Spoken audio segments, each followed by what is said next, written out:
beloved Boss Mike Cervera. Marian Rivera at Chel Jokno nakatanggap din ng confidential fund kay Aling Buday. Mga kababayan, pasok! Inaabangan ng mga netizens kung anong project ang pinagsamahan ni na Marian Rivera at ng confidential funds ni VP Sara dahil may nakuhang resibo ng DepEd na nakapangalan daw sa aktres. Nakaw! May nakuha ring resibong nakapangalan kay Congressman-elect Chel Jokno na nitong huli lang ay tinanggap ang offer na maging part ng prosecution team sa magaganap na impeachment Naku! trial ng Vice Presidente. Ang reaksyon ng mga netizens, mukha bang may bagong makukulong sa CR? Pero mas nagulat siguro, Representative-elect Chel. Teka, pangalan ko ata. Okay. Wala naman ibang shell joke no? So, ang tanong, dalawa yung pinag-uusapan natin. Yes. Una-una, yung kay Marian. Parang, ano ba to? Pelikula ba? Ano ba ang mangyari? Wala pang sinasabi, pero may partnership daw. Hindi, Sabi parang nila. lumabas yung resibo. Yes, yung Pangalan. resibo. So, yes. ibig sabihin sa confidential funds, among everything, may nasama na Marian Rivera. Baka naman ibang Marian. Inaabangan pa daw Alam mo, eh. magandang tanong Malay ni si mo, pati Ronald. yung Jordan, kasama rin. Yun, baka totoo. Si Sec Ronald Llamas, nanggaling niya sa dati sa government. He should know better na ang confidential and intelligence funds usually use Ibang alias. Hindi talaga tunay. Oo. Diba? Pero, merong record ng tunay na Yes. pangalan nung alias. Correct. No? Meron Dahil, ba? Oo, Yes. meron yun. No? Merong tunay na Sasabit sa kwan yun. COA. Oo, dahil, pwede mo namang ilagay yung Jordan, So, tapos So, meron totoo na isasabit sa COA na pwedeng kunin rin ng Paano Congress. open yan Bibigay mo yan sa speaker ng Congress. So, hindi mo alam kung kanino isi-share yun. No? So, meron talaga na nakalagay doon yung lahat ng tunay na pangalan. Yun yung hindi maipakita. So, Ed, Well, I concur with Secretary Ronald Llamas. No? Talagang hindi pwedeng... Ay. Kasama yung ating kaibigan, si Ed Tayaw, mga kababayan. Si Ed Tayaw yan, shout out sa ating kaibigan. Oo, tropa yan, si Ed Tayaw, mga kababayan. Kita nyo naman. Sige, tuloy. Kamakailan di po ba't kasama natin yan?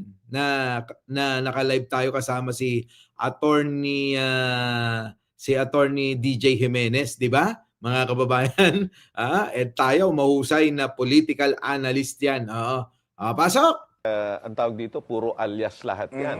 No? So, yun ang kailangan makita natin sa impeachment. pero paano naging confidential pa rin kung may access tapos ang gusto ilabas sa committees na Kaya aired nga, all over. kasi So security nga yun doon ako naguguluhan lang. Well, And I'm sure hindi lang ako. Hindi naman ilalabas yun during the hearing itself.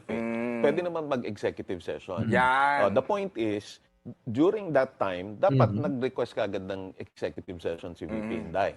Kung merong intensyon na magsabi na, ito ang totoo niyan. Pero Tsaka ako, iba kasi yung iba yung confidential fund ng Vice President at saka nung DepEd. Iba yung talagang mga intelligence agents. Parang CIA. Kahit nga yung CIA, meron silang listahan Sarili. ng mga tunay na pangalan. No? Pero ito, hindi to intelligence agency. Mga binabagsakan, magkaiba yun. No? Baka malito tayo. Nakala natin, ito yung mga KGB. Ito yung mga CIA. Ito yung mga Mossad. Kaya dapat ay Sikreto yan. sikreto. Iba Hindi yun. naman. Mami Chu, may gusto kang Kasi sabihin? naririnig ko kasi Ganun si pala yun. dating COA, si Guanzon, maski si Ombudsman Martres. They're saying, confidential yan, dapat hindi ilalabas, di ba? So, nasa dapat sa COA lang yan. Kaya may court order May hindi kaso kasi. Oo, May kaya kaso, na-attach, kaya oo. pinapabuksan. May Yo. kaso Yun. Pwedeng lumabas yan sa impeachment. Dahil pag nagsimula yung impeachment, pati bank accounts mo pwedeng buksan. Kaya Yun, doon ako excited, mga kababayan. So, eto na balikan natin, mga kababayan, dahil masaya to. Masaya to, mga kababayan. Biruin nyo si Marian Rivera nakatanggap ng pera nakatanggap ng confidential fund galing kay Aling Buday. Ay, nako, Aling Buday, ibang klase talaga mga kababayan. O, eto na, pasok! VP Sara and Marian Rivera collab. Inaabangan ng mga netizens kung anong project ang pinagsamahan ni Marian Rivera at ng confidential funds ni VP Sara dahil may nakuhang resibo ng DepEd na nakapangalan daw sa aktres. Naku, mga kababayan. Sa palagay po ninyo, ito po ba, totoo ito o ginamit lang yung pangalan ni Marian Rivera? Hindi kaya mga kababayan, naging agent niya rin itong si Marian Rivera? Malay nyo naman, di ba? Na hindi alam ni Dong na sumasideline si Marian Rivera kay Sara Duterte. Grabe mga kababayan, ano? Biruin ninyo.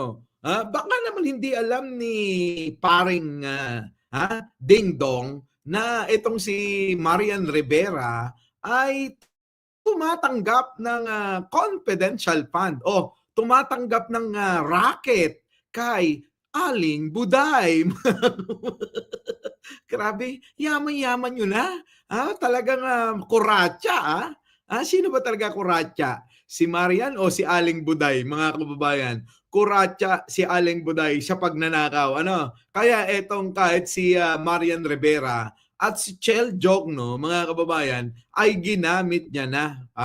Hindi lang ho chichirya, hindi lang ho grocery, hindi lang ho mga gang tulad nila Dodong, muntik nang maging dingdong, Yung Dodong, mga kababayan, muntik nang maging dingdong, Dingdong gang, mga kababayan. Eto pa, ginamit na rin ang mga artista tulad ni Marian Rivera. At eto pa, ginamit din si Chel Jokno. Eto, para maasar ba, Mami Bear? Etong si Pangulong Bongbong Marcos. Nako po, Melby, ewan ko na lang. Oo, sige, tuloy natin. Eva Narita. May nakuha ring resibong nakapangalan kay Congressman-elect Chel Jokno Naku. na nitong huli lang ay tinanggap ang offer Na? na maging part ng prosecution team sa magaganap na impeachment trial ng Vice Presidente. Naku, yun na nga. Paano na ngayon yan? Uusigin niya rin ba sarili niya, mga kababayan? Magpapatotoo ba siya doon? Bukod sa magiging taga-usig, mga kababayan, sa mangyayaring impeachment trial netong ni Aling Buday, mga kababayan, magiging saksi rin ba siya? Magiging witness din ba siya? Mga kababayan? Ang gulo. Ang gulo neto si Aling Buday talaga, paano na, mga kababayan? So, nakatanggap si Chel Jokno. Kabilang siya sa taga-usig, mga kababayan. Magiging kabilang siya sa taga-usig dahil tinanggap niya, dahil nga nanalo itong congressman bilang kinatawan ang akbayan, mga kababayan. 3 upuan pa nga yan di ba? Alaysa, di ba? Ngayon, Priscilla. Paano na ito? Pagkatapos niya maging taga-usig, uupo rin bilang witness.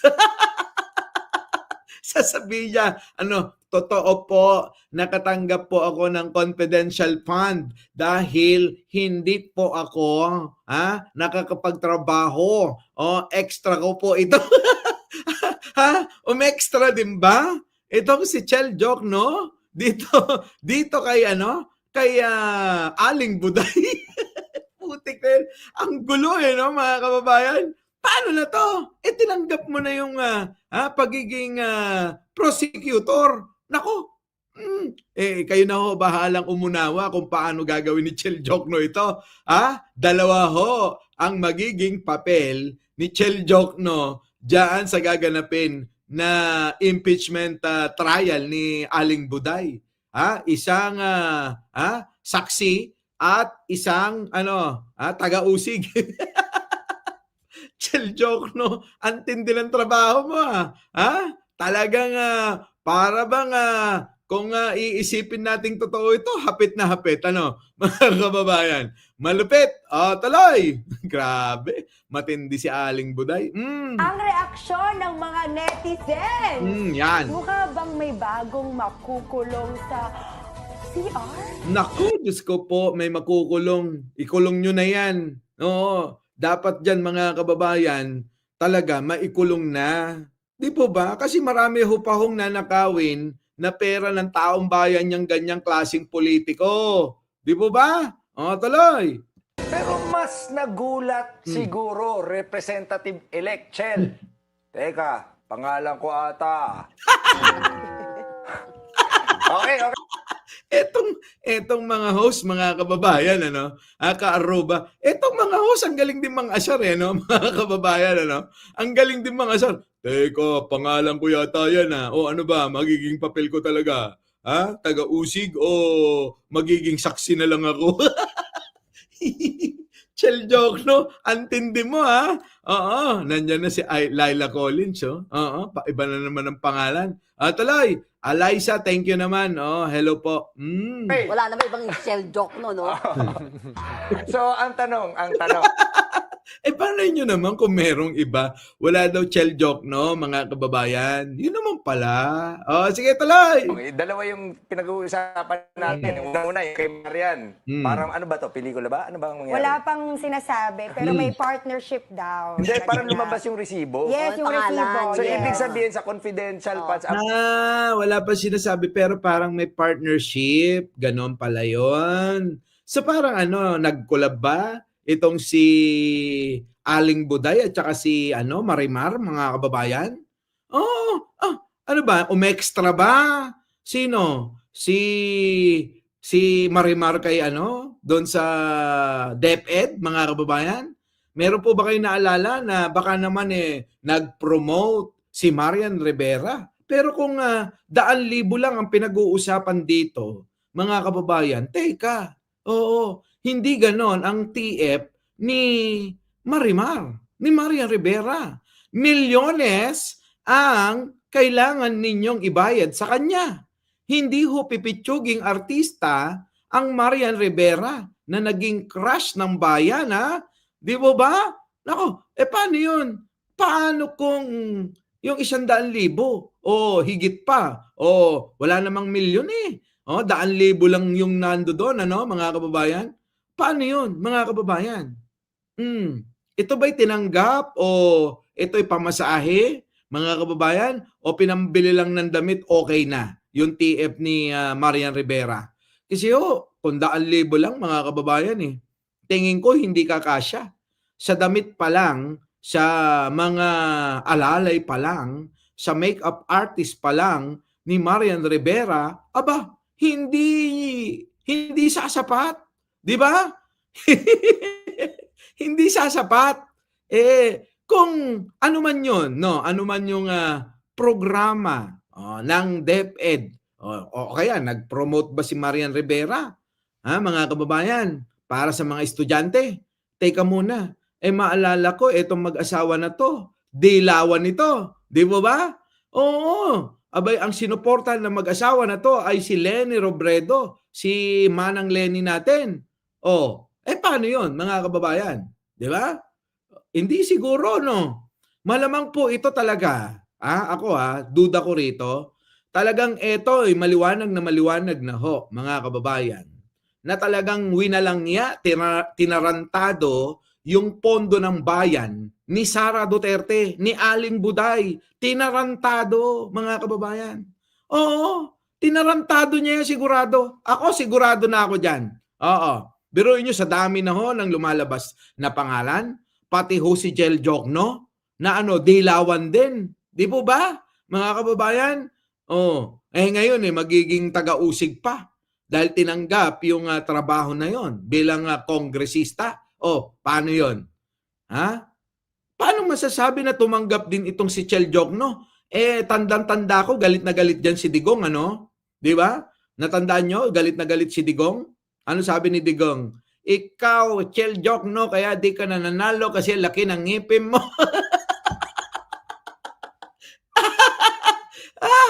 di mo ba? Di ba mga kababayan?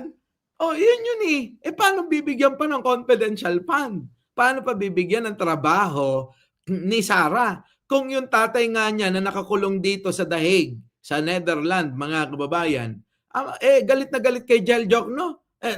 Naalala niyo po ba yon? Sabi ni Digong, ikaw, Jel Jokno, ikaw, kaya hindi ka nananalo kasi laki ng ngipin mo. Di ba ba? Ngayon, mga kababayan, lumalabas ngayon yung pangalan. Lumalabas ngayon yung pangalan ni Chel Jokno na nakatanggap ng confidential fund. Mukhang matindi to, mga kababayan. Masarap abangan ang impeachment trial na ito kung ano ba talaga ang totoo sa mga lumalabas ng mga pangalan, hindi lang Marian Rivera, Chel Jokno, at etong Dodong Gang, at etong Chichirya Gang, at mga iba pang pangalan na lumitaw na nakatanggap ng confidential fund. Di po ba? Sige tuloy. Among everything, may nasama na Marian Rivera. Baka naman ibang Marian. Inaabangan pa daw Alam mo, eh. magandang tanong Malay si mo, Ronald. pati yung Jordan, kasama mo. Baka naman, baka naman pati si Laila Collins, si Eliza, si Aichang, si Kaaruba. Oy, umamin na kayo, Alicia Duran. Baka naman nandoon pati pangalan nyo, ha? Oo, my love. Oo, good day po. Oo, di ba? Baka naman ikaw Arnold Lopez, ha? Baka naman may confidential fund ka rin, ha, na natatanggap. Ito kaya si Tommy, ha? Nako, Diyos ko po, lahat na sana. Mapapasana all ka na lang. Di ba, Bunny Boy? Gemaline Perez, pasok! Yun, baka totoo. Si Sec Ronald Llamas, nanggaling niya sa dati sa government. Oo nga, baka naman ikaw, Ronald Llamas, kunyari ka pa. Aminin mo na, Lovely Dominguez, Marlene Valencia, Rowena Kitalan, Kilaton, umamin na kayo. Mga walang yatong mga taga kampo ni Buday. Lahat mga kababayan, gagawin lahat tuloy. We should know better na ang confidential and intelligence funds usually use Ibang alias. pangalan. Hindi talaga tunay. Oo. Diba? Pero, merong Even, bibigay na natin na talaga naman totoo naman yung sinasabi nila na pwede naman gumawa ng alias para nga sa kaligtasan at seguridad ng kanilang mga kinukuhang mga agent. Opo, yung mga agent, mga kababayan, kailangan tago ang mga pangalan. Di po ba? Baka naman alias nga naman yan, si Marian Rivera, o kaya Chel Jokno. Mga kababayan, hindi pa sinama si Dingdong, Si Dingdong. Di ba? Pwede rin naman gamitin si Dingdong bilang, pamilya ng Chichirya.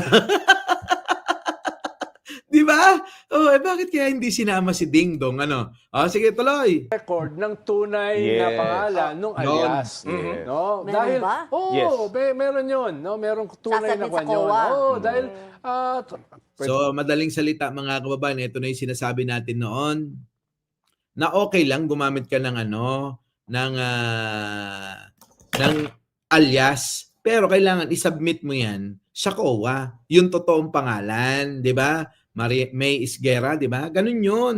Hindi po pwede, mga kababayan, na alias lang. Hindi pwedeng ganon. Kailangan meron din totoong pangalang isasubmit sa COA kung sino-sino sila. Kaya lang, etong si Buday, abay na panatag talaga. Bakit? Nasanay sa Davao, kakakupit sa confidential fund. Mga kababayan, kaya kahit nung naging vice president siya, Leonora Brown, tuloy-tuloy Edward Eli, na magnakaw sa paggawa ng mga kung ano-anong pangalan sa mga imbentong mga pangalan. Ganun yun. Tuloy. pwede mo namang ilagay yung Jordan, So, meron totoo na isasubmit sa COA na pwedeng kunin rin ng Paano Congress. open yan Bibigay niya Yan. Kita nyo Ayan narinig ninyo, Joey Tolentino Marilu Laca. Eto na, tuloy. Speaker ng Congress. So, hindi mo alam kung kanino isi-share yun. No? So, meron talaga na nakalagay doon yung lahat ng tunay na pangalan. Yan. Yun yung hindi maipakita. Yan, mga kababayan.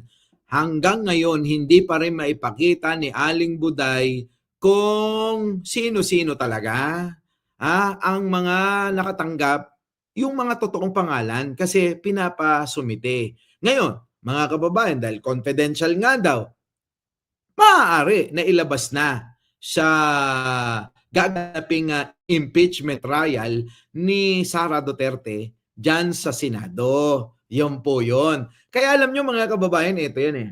Malaking bagay na abangan natin at manuri tayo no, kung ano ba talaga ang totoo dito. Kasi mga kababayan, sa ilang mga DDS na mga nakakausap ko, sarado na mga ulo, oo, sarado na mga utak, sarado na isip. Oo, ayaw na nilang mag-isip, baka sumabog daw yung mga ulo nila, mga kababayan. Ayaw na nilang pag-isipin to. Ayaw na nilang kaisipin. Ayaw na nilang unawain. Pero mga kababayan, bilang Pilipino na nagmamahal sa ating bayan, sa ating mga kababayan, mga kababayan, dapat nating alamin kung sino, ano ang totoo dito. Di po ba, mga kababayan? Ewan ko, bakit sila ayaw nila? Eh tayo mga kababayan, gusto natin to. Di po ba? Oh, ano ba talaga totoo rito? Totoo ba na itong si Aling Buday ay tinataniman lang ng mga ebidensya? Ginagawan lang ba ng mga kwento, ng mga ng mga kung ano-anong mga kaso? Ganon, mga kababayan.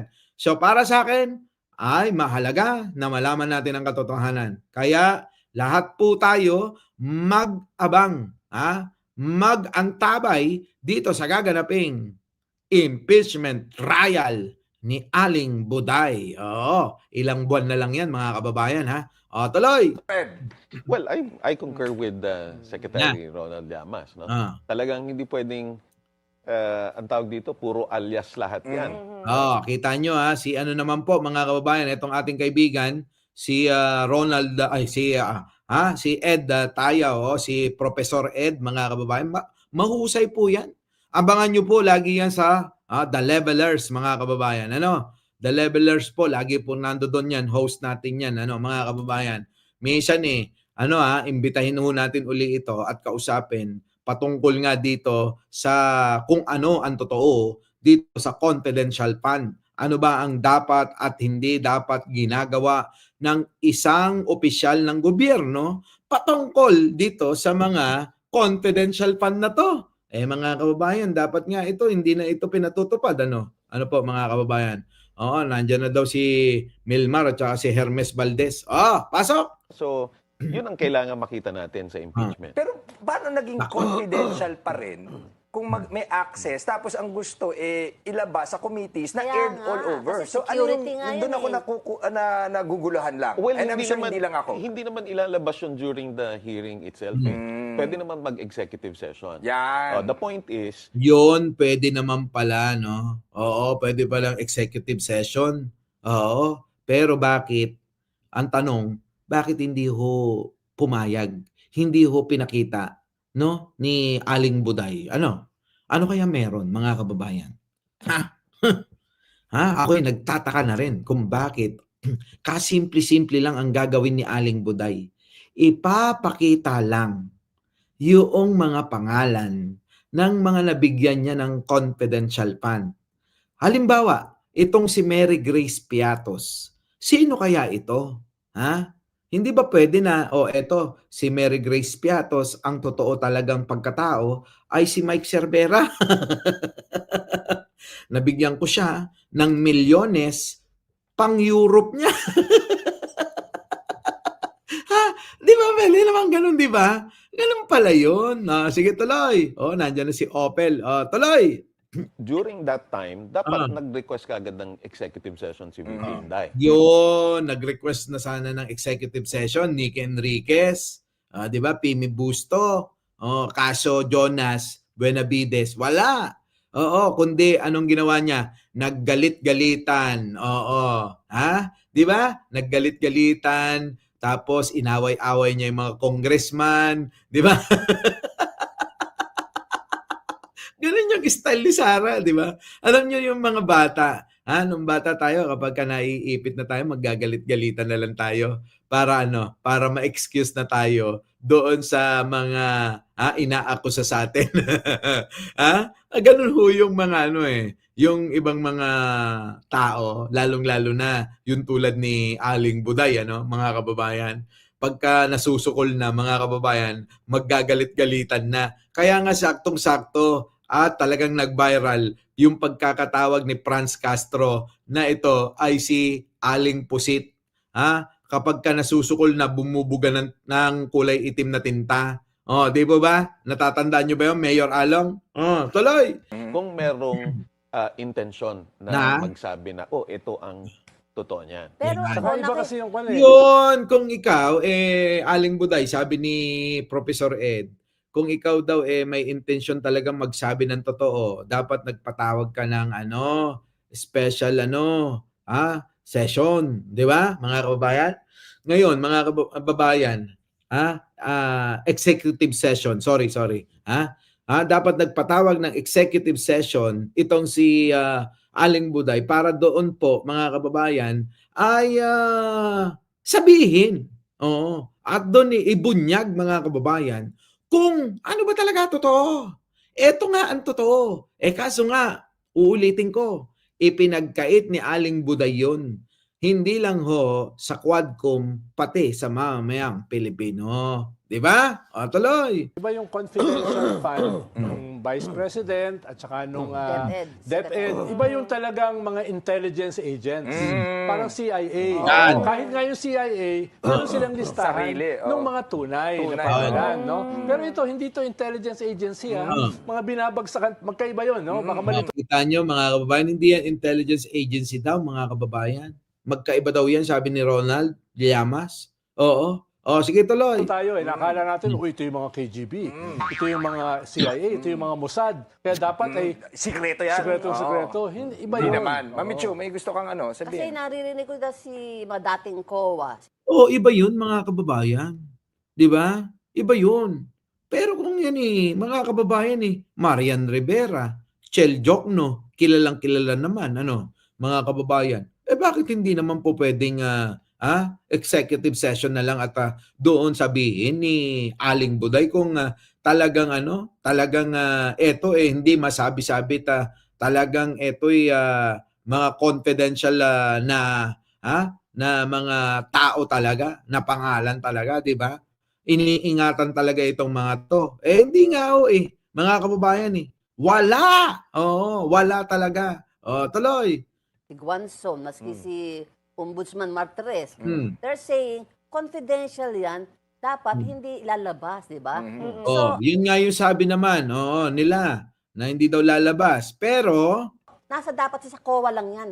Kaya may court order May kaso kasi. Oo, May kaya kaso, na-attach, kaya pinapabuksan. May yan, may kaso na kaya pinapabuksan. Kaya kailangan malaman na to ng taong bayan. Mga kababayan, na-impeach na nga yung si Buday, mga kababayan So, antayin natin, di ba? kaso Yun. Pwedeng lumabas yan sa impeachment. Dahil pag nagsimula yung impeachment, pati bank accounts mo pwedeng buksan. Wow! Yun, doon ako excited, mga kababayan. Kung mabubuksan na ho ang bank account ni Aling Buday. Ilang kayang bangko meron at ilang kayang accounts meron si Aling Buday. Ilan ho sa tingin ninyo, mga kababayan? Hulaan nyo nga kung ilang bank account si Aling Buday, ilan meron, kung saan ipinasok at inilabas, ipinasok, inilabas. Ipinasok, inilabas ang mga pera ng mamayang Pilipino. Grabe. Matindi, mga kababayan. Hindi ko ba alam bakit ganito si Aling Buday. Kaya nga, mga kababayan, eto na.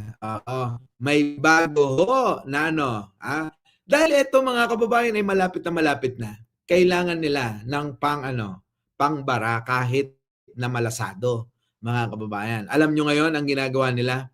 Na harang na issue. Ano po?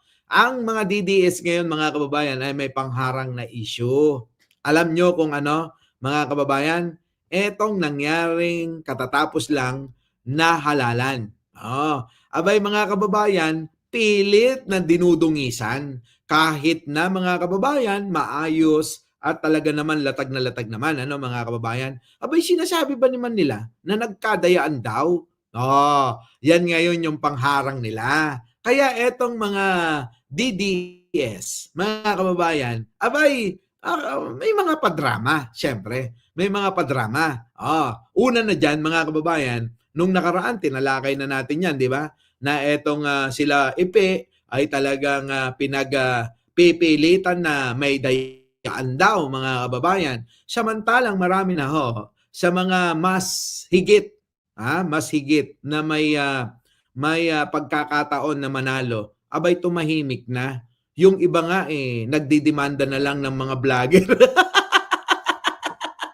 Ay, nako, halalan, di ba? Ang halalan talaga pagkatapos niyan. Sasabihin, dinaya sila.